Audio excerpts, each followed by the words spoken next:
In the spring of 1946, on a morning when her 8-month-old daughter was running a mild fever, 21-year-old Alma Sipple agreed to a free hospital checkup offered by a well-dressed woman and said the visit would only take a few hours.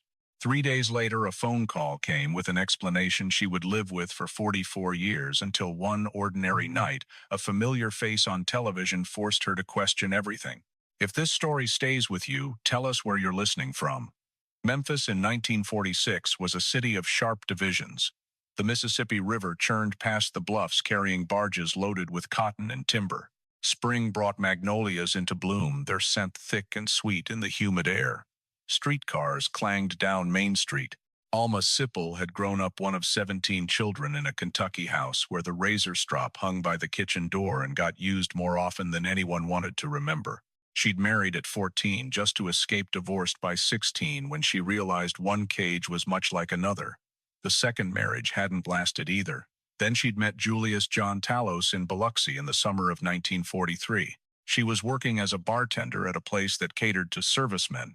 They'd been together 2 years when Irma was born on August 27, 1945, a baby with reddish blonde hair that caught the light and dimples that showed even when she slept. Johnny worshipped that child.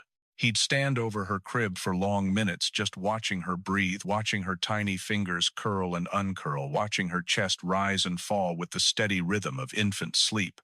In the spring of 1946, Johnny got orders for Panama. They planned to marry by proxy as soon as the paperwork cleared. Alma decided to move to Memphis with the children. Her friends said there was work there, said the apartments were cheap, said it would be a good place to wait for Johnny to come home. She packed their few belongings into 2 suitcases and a cardboard box. Robert, her 2-year-old son from a previous relationship, went to stay with friends who had more space. Alma and Irma moved into a 1-room apartment with a pull-out sofa and an oil heater that made the air smell metallic. About 6 weeks after they moved in on a humid Tuesday afternoon, Alma heard raised voices in the hallway. She cracked her door. A woman in a dark dress with rimless glasses was talking to Mrs. Henderson from 3 doors down, her voice carrying the weight of official business. The woman was saying something about investigating a reported case of child neglect, about the Tennessee Children's Home Society taking these matters very seriously. Mrs. Henderson's face had gone pale, her hands twisting in her apron. Alma closed her door quietly and lifted Irma from her crib, holding her close while the voices continued in the hallway. The next day, the woman knocked on Alma's door. She introduced herself as Georgia Tan, said she'd been here yesterday regarding another family, asked if Alma was the only other tenant with children in the building. Alma's heart jumped. The landlady didn't officially allow children, but she nodded because what else could she do? Tan asked to come in. Alma stepped aside because when someone with that much authority asks you, don't say no. You don't say no when you're poor and unmarried with a baby and living in an apartment that doesn't allow children and you have $3.20 to your name. Tan walked through the small room, her eyes cataloging everything. The pull-out sofa that served as both seating and bed. The crib in the corner. The hot plate on the counter. That was their entire kitchen. Her gaze was assessing, clinical, the way you might examine a piece of furniture you're considering purchasing. Irma started fussing in her crib. Alma moved to pick her up, grateful for something to do with her hands, grateful for a reason to turn away from Tan's assessing gaze. Your baby's sick, isn't she? You should get her a checkup. She said Memphis General Hospital had a children's ward that they provided free checkups for orphans and children in need. Alma started to say Irma wasn't an orphan, but Tan continued as if she hadn't heard. She could take the baby that afternoon, she said. Get her examined properly. Make sure that cold didn't turn into something worse. The nurses wouldn't charge if Tan brought the baby, she explained, but if a parent came along, they'd have to charge. Hospital policy. Her tone suggested this was a great kindness. She was offering a favor that Alma should be grateful for rather than questioning. She said she'd go with them to the hospital. Tan's voice cooled, slightly became firmer. That wouldn't be possible. She had several other stops to make that day. And like she'd said, if Alma came, they'd charge her for the visit. Alma thought of the $3.20 in her purse. That was food money. That was supposed to last until she found work. She looked at Irma, at the baby's runny nose, at her flushed cheeks that might mean fever, or might just be the heat from the oil heater. What if it was pneumonia? What if Alma didn't get her help because she was too proud or too scared or too suspicious of a woman who was clearly just trying to help? Her hand was shaking when she took the pen. She signed at the bottom where Tan pointed, her handwriting looking childish and uncertain next to the typed words she couldn't quite read. Tan settled Irma on her hip with practiced efficiency. "I'll have her back by evening," she said, already turning toward the door. Alma stood by the window watching the street as 7 o'clock passed, then 8, then 9. She told herself the checkup had taken longer than expected. Maybe they'd found something that needed treatment. Maybe there'd been other emergencies at the hospital. Maybe Tan would bring her back first thing in the morning. She didn't sleep that night. She sat on the pull-out sofa watching the window, watching the street, jumping at every sound that might be footsteps in the hallway. Morning came. No Irma, no phone call, no knock at the door. By 9 o'clock, Alma couldn't stand it anymore. She took the streetcar to Memphis General Hospital, her hands shaking so badly she could barely hold onto the pole as the car lurched through downtown traffic. She pushed through the heavy doors, asked directions to the children's ward, climbed the stairs because she couldn't figure out how to work the elevator and couldn't wait anyway. The ward was bright and clean and full of cribs, each one holding a baby or small child. Alma walked between them slowly, looking at each face, her heart pounding so hard she could feel it in her throat. Then she saw her. Alma's relief was so intense it made her dizzy. She moved toward the crib, already reaching for her daughter, already planning how she'd scold Tan for keeping her overnight without calling, already composing the words in her head. She made it 3 steps before a nurse intercepted her. Alma said she was here to get her baby Irma Talos, the one in the crib by the window. The nurse looked up from her paperwork with an expression of polite confusion, then mild annoyance. "You don't have a baby in there," she said, her voice carrying the tired patience of someone who's had this conversation before. "Those children belong to the Children's Home Society." The words didn't make sense. Alma tried to explain about yesterday, about the woman from the society who'd taken Irma for a checkup, about the paper she'd signed for medical authorization. The nurse's expression didn't change. She simply repeated that the children in this ward belonged to the society, and Alma needed to leave. Alma said she could see Irma. She was right there. That was her daughter. The nurse's voice hardened.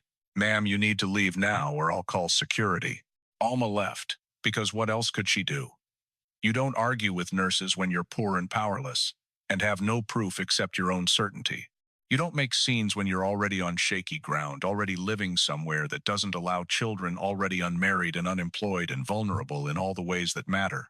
She went back to her apartment and called the number Tan had written on a card. The phone rang and rang and rang. No answer. She called again an hour later. Nothing. She called every hour for the rest of the day. Still nothing. That night she lay on the pull-out sofa, staring at the ceiling, listening to the sounds of the building settling around her, listening to the absence where Irma's breathing should have been. She tried to tell herself there was a reasonable explanation. The hospital had kept her for observation. Tan would call tomorrow. Everything would be fine. The next day she called the number again, and again, and again. No one ever answered. On the 3rd day she went back to the hospital. Security stopped her before she reached the children's ward. They said she'd been told yesterday that she wasn't allowed up there, that they'd have to remove her from the building if she tried again. On the 4th day, the phone rang while she was holding it, about to dial Tan's number for what felt like the 100th time. Alma stayed on the floor with the phone in her hand until the steady sound on the line changed into a sharp signal. She could not bring herself to hang up. It felt as if letting go would make everything final. The next morning, she used what little money she had to buy a bus ticket. She picked up her young son from a friend's house. When he asked where his sister was, Alma told him she had gone far away. He looked at her confused. Alma left him with her mother and returned to Memphis alone. For the next 2 weeks, she went from cemetery to cemetery, checking records and walking between rows of markers, searching for any sign of her baby. She found nothing. No name, no record, no place that belonged to her daughter. When she called the Children's Home Society, a different woman answered. She said the matter was closed. Miss Tan would not speak with her. There was no information available. The call ended before Alma could ask anything more. Alma went to the police and told them everything. She described the woman who took her baby for a medical visit, the hospital where she had seen Irma alive, and the phone call that came days later. She explained that she had never been allowed to see her daughter again and could find no record of where she had been placed. The detective listened, took notes, and then said he was sorry. He said illnesses in infants could come quickly. He said the Children's Home Society was respected, and that Georgia Tan was known for helping children find homes. Alma said her daughter was not an orphan. The detective did not respond. She left the station knowing no one would investigate, and with a growing fear that there was no place where her child had ever been buried. 2 weeks after Irma disappeared, Alma went back to Kentucky, found work at a uniform company in Cincinnati, sewing buttons and hemming pants for $1.50 a day. It was enough to rent a room, enough to feed Robert, not enough to do anything else. The letters from Johnny in Panama came less frequently, then stopped altogether. The last one said he was being transferred stateside to Michigan somewhere. He said he couldn't write about Irma, couldn't talk about it, couldn't think about it without feeling like his chest was caving in. He said maybe it was better if they didn't stay in touch. Alma tried to find him later, years later, when she was sober enough to think clearly. She traced him as far as Flint, Michigan, then the trail went cold. She never learned what happened to the man who'd stood over their daughter's crib and whispered about how perfect she was, how much he loved her, how she was his girl. She never stopped thinking about Irma. Not for a day, not for an hour. The wondering became like background noise, always there, sometimes louder, sometimes softer, but never fully silent. After she divorced James in 1960, she married Steve Sipple, a welder who was different from her previous husbands. In one crucial way, he understood her need to search. When she'd wake up in the middle of the night crying, he wouldn't tell her to let it go. He'd hold her and listen, and say they'd keep looking, they'd find answers somehow. They had a daughter together. In 1969, they moved to Carson, California, to a mobile home park where palm trees grew in scraggly patches and the rent was cheap. Alma put up pictures of Elvis Presley and Jesus Christ on the walls, her Kentucky roots visible in the iconography she chose to surround herself with. She tried to build a life in the shadow of her loss. In 1982, Alma Sipple sat at her kitchen table in Carson, California, holding a pen over a piece of paper. She'd been thinking about Irma more than usual lately. Maybe it was because she'd turned 58 that year, the same age her own mother had been when Alma had left Kentucky for the last time. Maybe it was because she'd been dreaming about that day in Memphis, about the woman with rimless glasses, about the weird feeling she'd had watching the limousine drive away. She wrote a letter to the Bureau of Vital Statistics in Nashville, Tennessee. She asked for Irma Talos's death certificate. She gave the date of birth August 27, 1945. She gave the approximate date of death spring 1946. She enclosed $2 for processing fees and mailed it. 3 weeks later, a response arrived. Alma's hands were shaking as she opened the envelope as she unfolded the single sheet of paper inside. Alma read the sentence 5 times, 10 times. She got up from the table, walked around the mobile home, came back and read it again. No death certificate, which meant either the bureaucracy had lost it, or Georgia Tan had never bothered to file one, or, and this possibility made Alma's hands shake so badly she had to put the paper down. Irma had never actually died. She sat there for a long time, the letter in front of her, her mind racing through possibilities. If there was no death certificate, where was the body? If there was no body, what had Tan done with her daughter? Had she sold her, placed her for adoption, sent her somewhere else? Was Irma alive? The possibility was too enormous to fully grasp. For 36 years, Alma had carried the weight of her daughter's death. She'd mourned her, dreamed about her drunk, herself sick over her. She'd imagined Irma's grave even though she'd never found it. She'd created a whole narrative around pneumonia and state burials, and a daughter who'd died too young. What if none of it was true? Alma tried the Memphis district attorney's office. The woman who answered said they didn't have records going back that far, suggested she try the Tennessee Department of Human Services. Alma tried them. They said adoption records were sealed, that privacy laws prevented them from releasing information. Alma explained that she wasn't asking about adoption, she was asking about a death that might not have happened. The person on the other end of the line said they couldn't help her. She tried the Children's Home Society. The number had been disconnected. She tried directory assistance. They told her the organization had been closed since 1950. Alma was left with a piece of paper that said there was no death certificate, hope she didn't quite dare to believe, and absolutely no idea what to do next. She told Steve about the letter. He held her while she cried, while she tried to articulate the possibility that Irma might be alive, might be out there somewhere, might have spent 36 years living a completely different life, while Alma grieved a death that never happened. "We'll keep looking," Steve said. "We'll find her." But they didn't know where to look. The trail was 36 years cold. The organization that had taken Irma was closed.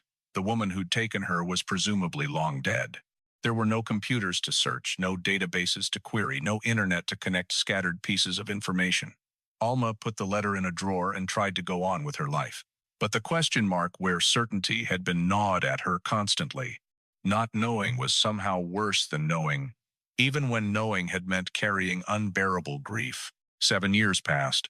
Alma kept working, kept living, kept hoping in a quiet way that felt almost shameful because hope required believing that all those years of grief had been based on a lie, and that seemed too cruel to be possible. On December 13, 1989, Alma Sipple was alone in her mobile home.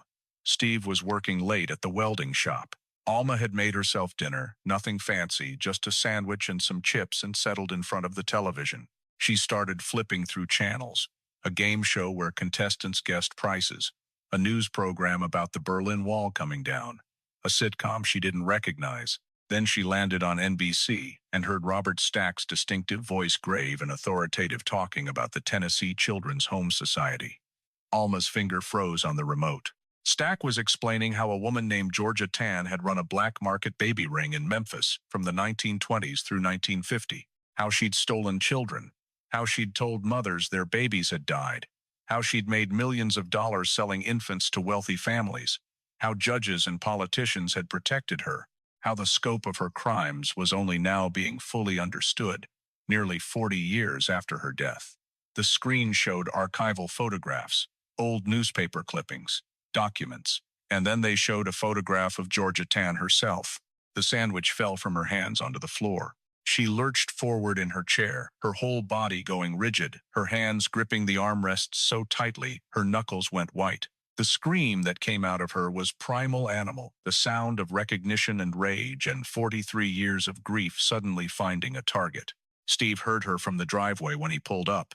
He ran inside, thinking she'd fallen, thinking she was having a heart attack, thinking something terrible had happened. She was still screaming, pointing at the television with a shaking hand. Steve grabbed her shoulders, tried to understand what was happening. Alma managed to get words out between screams. "That's her, that's the woman that took Irma." Steve looked at the television. The photograph showed a stern-faced woman in rimless glasses, her hair pulled back severely, her expression suggesting someone who knew better than you about everything and wasn't interested in discussion. "Are you sure?" Steve asked, though he could see from Alma's face that she was absolutely certain. "I'd know her anywhere. That face, those glasses, that's Georgia Tann. She took Irma. She told me Irma died, but she didn't die, did she? She didn't die," the program continued.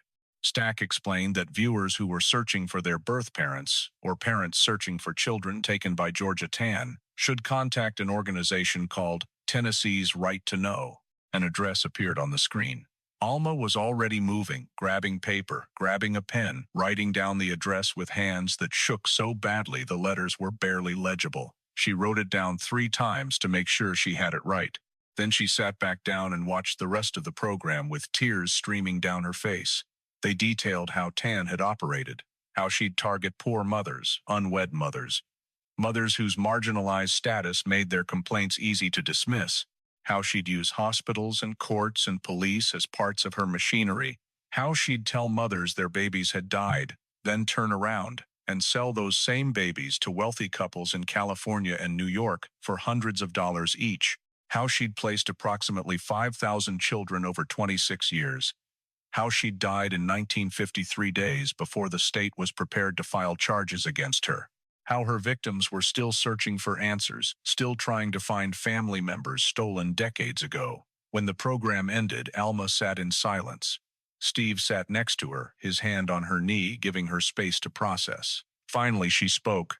"She's alive. Irma's alive. I knew it, Steve. Deep down, I always knew it. That weird feeling I had when I watched that woman carry her away, I was right. She didn't die. There was no pneumonia. There was no state burial. That woman stole my baby and sold her, and I've been grieving a lie for 43 years. Steve's voice was gentle. "We don't know that for sure yet." "Yes, we do." Alma's voice was fierce, certain. "There's no death certificate. I told you that 7 years ago. And now I know why. Because she didn't die. She's out there somewhere, and I'm going to find her." On January 3rd, 1990, just 3 weeks after seeing the Unsolved Mysteries episode, Alma sent a letter to the address in Memphis. Her handwriting was shaky but determined. She explained what had happened in the spring of 1946. She described the woman with rimless glasses who'd taken her 8-month-old daughter for a hospital checkup. She gave Irma's full name, date of birth, the approximate date of the supposed death. She explained about the lack of death certificate. She said she believed her daughter might still be alive. Then she sealed the envelope, walked to the post office, and mailed it, and waited. The woman who received Alma's letter 3 days later was named Denny Glad, president of Tennessee's Right to Know. Alma's was one of over 600 letters and calls that flooded Glad's office after the Unsolved Mysteries episode aired. 600 people suddenly wondering if their adoptions had been legitimate. 600 families suddenly questioning stories they'd been told decades ago. 600 cases of possible theft disguised as charity. Glad and her small team of volunteers worked through them methodically. They had access to records that state agencies refused to open legal authority granted in the wake of the 1950 investigation that had finally exposed Tan's crimes. They knew how to navigate Tennessee's sealed adoption system. They knew the patterns to look for the lies Tan had told repeatedly, the ways she'd covered her tracks. In early July, after nearly 6 months of searching, Glad found Irma Talos's adoption records. Her hands were shaking as she opened the file as she read through the carefully documented lie. But the file didn't include one crucial piece of information.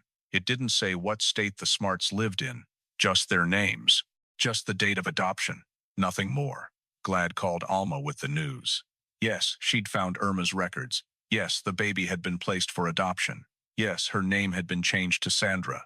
But no, she didn't know where Sandra was now. The trail ended there. Alma thanked her, hung up the phone, and cried for an hour. Her daughter was alive. She'd been right. But alive somewhere was almost as frustrating as dead and buried when you had no way to find her.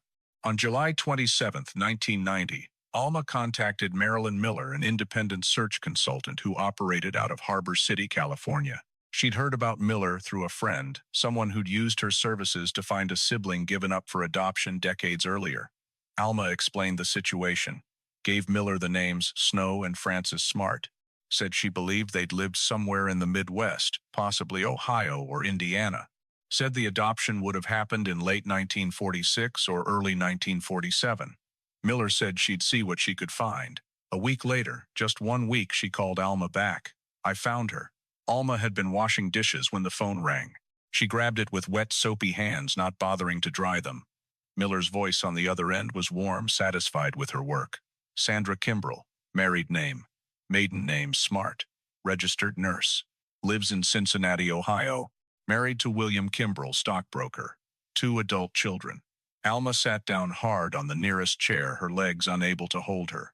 Cincinnati. Just across the river from where she'd lived in Kentucky all those years after she'd fled Memphis. They'd been 15 miles apart. They might have passed on the street.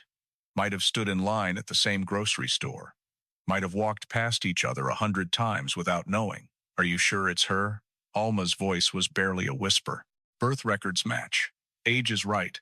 Parents' names are Snow and Francis Smart. It's her. Miller gave Alma the address. A house in Westchester, a suburb north of Cincinnati. She said the phone number was unlisted, but Alma could send a letter if she wanted. Or flowers. Something to make first contact without shocking Sandra too badly. After Alma hung up, she sat at her kitchen table for a long time, the address written on a piece of paper in front of her. 44 years. 44 years of grief and searching and not knowing. And now she had an address, a name, proof that her daughter was alive and well and living just a phone call away. But how do you make that call? How do you tell someone their entire life history is a lie? How do you say the words, "I'm your mother," to a stranger? That afternoon, Alma called a florist in Cincinnati. She ordered a basket of daisies and carnations to be delivered to Sandra Kimbrell's address. She wrote a message on the card, revised it 17 times, settled on something that wouldn't sound completely crazy. Please call regarding family matters. The basket was delivered the next day. Sandra Kimbrell stood in her kitchen, holding the card, puzzled.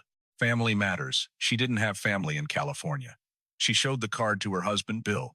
Think it's about an inheritance, he asked, only half joking. From who? I don't know anyone out there. But she called the number on the card because it seemed important, seemed urgent in a way she couldn't quite articulate. The call went to an answering machine. A man's voice said she'd reached the Sipples, please leave a message.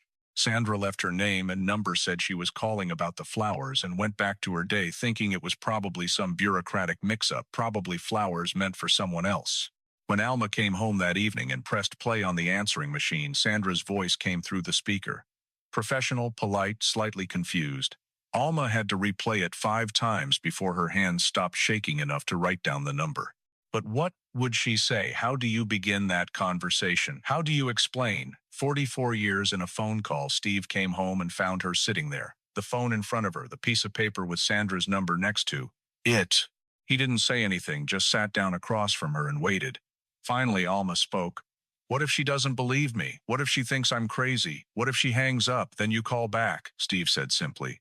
What if she's had a good life, and I'm about to destroy it? What if she doesn't want to know?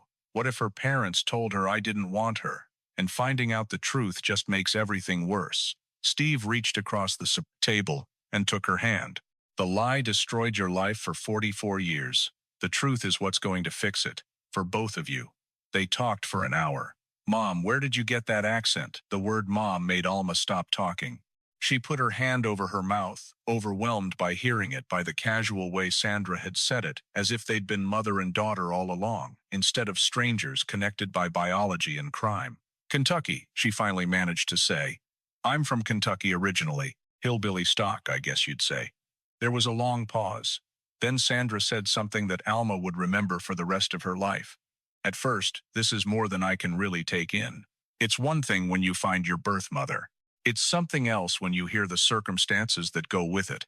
Alma tried to apologize, tried to explain why she hadn't fought harder, why she'd signed that paper, why she'd believed the lie about pneumonia. Sandra cut her off, her voice suddenly fierce. It's not your fault.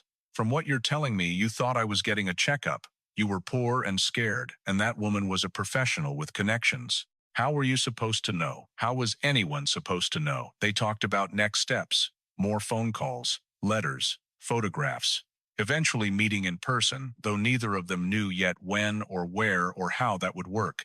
Before they hung up, Sandra said something else important. I need to tell you something. I had a good life. My adoptive parents, they loved me. They gave me everything. Piano lessons and dancing lessons and college. They were wonderful parents. I don't want you to think I suffered. Alma was crying harder now, tears dripping off her chin onto her shirt. I'm glad. I'm so glad you had that. But I want to know you too, Sandra continued. I want to understand where I came from. I want to know my family. We'll figure this out. We have time now. After they hung up, Alma sat at the table for a long time. Steve came and sat next to her, not saying anything, just being there. Finally, Alma spoke. I feel whole. For the first time in 44 years, I feel whole. There was always something missing, Steve. A piece of me that was gone, and now it's back. For Sandra, the complications were even more layered. She had to reconcile this sudden outpouring of affection from strangers who shared her DNA with her loyalty to the people who'd actually raised her. Snow and Frances Smart were both deceased by 1990, which meant Sandra couldn't ask them what they'd known, couldn't reassure them that finding her biological family didn't diminish what they'd given her, couldn't navigate the delicate balance of honoring both families, while everyone was alive to witness it. The love they have poured out in this last week has been unbelievable, she told a reporter who'd gotten wind of the story. One of them said it was like having a new baby in the family. It's kind of neat to feel love from somebody who doesn't even know you. But she was also careful to frame expectations realistically. We have very definitely lived 2 different lives. There's some working through for both of us to do. I don't think it's something that's not workable, but if nothing else, we can all come out of this feeling like we're friends. Where it goes from there, I don't know. It was a measured response, the response of someone who understood that biology alone doesn't create family, that 44 years of separation can't be erased by phone calls and photographs, that love takes time to build even between people who are genetically connected. For Alma, there were complex emotions too. Relief that her daughter was alive, joy at hearing her voice, gratitude that Sandra had been loved and cared for, but also something darker, something she was almost ashamed to acknowledge. a kind of grief that the worst thing that had ever happened to her had in some ways worked out well for Sandra. If Tan hadn't stolen Irma, Sandra would have grown up poor. She would have had a father who disappeared, a mother who drank a childhood marked by instability and uncertainty. She wouldn't have had piano lessons or college or the comfortable house in the suburbs. She wouldn't have become a successful nurse. She might have had a very different life and not necessarily a better one. Alma grappled with this reality. She'd spent 44 years imagining what Irma's life might have been like if she'd lived. She'd never imagined that Irma's life had been good, had been full, had been everything Alma couldn't have provided.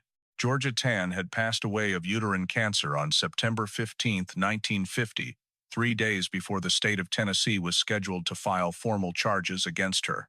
She'd escaped prosecution, escaped justice, escaped any earthly accountability for the estimated 5,000 children she'd stolen over 26 years of operation.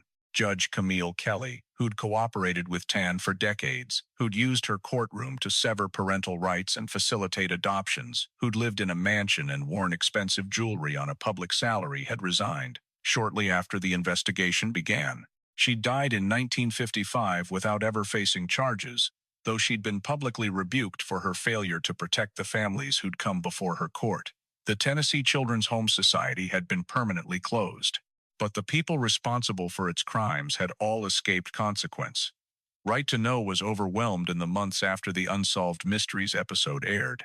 Over 600 calls and letters came in, each one representing a possible victim of Georgia Tan's operation. People who'd been told they were orphans, learning they might have been stolen. People who'd been told their children died, learning the deaths might have been fabricated. Families separated by lies, wondering if reunion was possible after all these years. Denny Glad and her small team of volunteers worked through them methodically. They would eventually solve, or come close to solving, about 50 cases, including the Sipple family reunion. But 50 out of 600. 50 families reunited. 550 questions still unanswered. Glad remained amazed at the sheer volume of children Tan had moved through the system. Some, like Irma, had been simply stolen through manipulation and lies. Others had been abducted from hospitals as newborns taken from their mothers, while the women were still sedated from childbirth, told later that the baby had died or been born with fatal defects. Still, others had been removed from families through court proceedings, Judge Kelly wielding her gavel to terminate parental rights, while parents stood helpless, their protests falling on ears that had been paid not to listen. The adoptive parents, Glad believed, were mostly unaware they were participating in a criminal enterprise. Most of them had been unable to qualify for adoption in their home states, primarily because of age. Tennessee's requirements were looser, or more accurately, Georgia Tan's requirements were non-existent, as long as you could pay. Through word of mouth in social circles, people learned that if you wanted a baby and traditional channels had failed you, there was a woman in Memphis who could help. The Tan scandal reshaped adoption practices nationwide. Modern adoption agencies face independent oversight, rigorous state and federal auditing, background checks for all staff, and financial transparency requirements that make it difficult for individuals to profit from placements the way Tan had. Social workers can no longer personally benefit financially from the children they place. Coercion of birth parents is explicitly illegal, with strict protocols around informed consent designed to prevent the kind of manipulation Tan had specialized in. Adoptees have increasingly recognized rights to their biological and medical histories. The sealed record system that was standard through much of the 20th century has gradually given way to more open arrangements, acknowledging that people have a fundamental right to know where they come from. In 2015, 65 years after the Tennessee Children's Home Society closed its doors, Memphis finally erected a physical monument. At Elmwood Cemetery, where 19 children who died in Tan's care were buried in unmarked graves, the city placed a memorial. Survivors attended the dedication.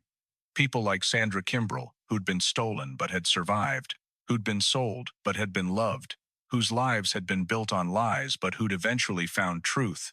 They stood in the summer heat under the shade of old oak trees and remembered the children who'd been less fortunate. Sandra continued working as a nurse for years after the reunion with Alma. She contributed to medical research at Cincinnati Children's Hospital, her work on cardiopulmonary bypass technology earning recognition in her field. She specialized in perioperative care, became known for her calm competence in high-pressure situations, mentored younger nurses coming up through the ranks. What happened to Alma in her remaining years is less documented in the public record. Whether she outlived Sandra, whether they maintained regular contact across the 1,500 miles between California and Ohio, whether the relationship that began with such emotional intensity in 1990 evolved into something deeper, or remained at the level of friendly acquaintance. Sandra had cautiously predicted these questions remain largely unanswered. Julius John Talos, Irma's father, who'd worshipped his baby daughter and couldn't cope with her supposed death, disappeared into the gaps of history. The last anyone knew, he was in Flint, Michigan sometime in the late 1940s. Whether he learned before he died that his daughter had been alive all along, whether Right to Know or anyone else tried to locate him for the reunion, whether he remarried or spent the rest of his life alone with his grief, these are questions that research hasn't answered and probably never will. His absence from the reunion story is its own kind of tragedy, another loss compounded onto the original theft. Georgia Tann didn't just steal children. She destroyed fathers too, broke apart couples, severed bonds that might have lasted lifetimes if given the chance.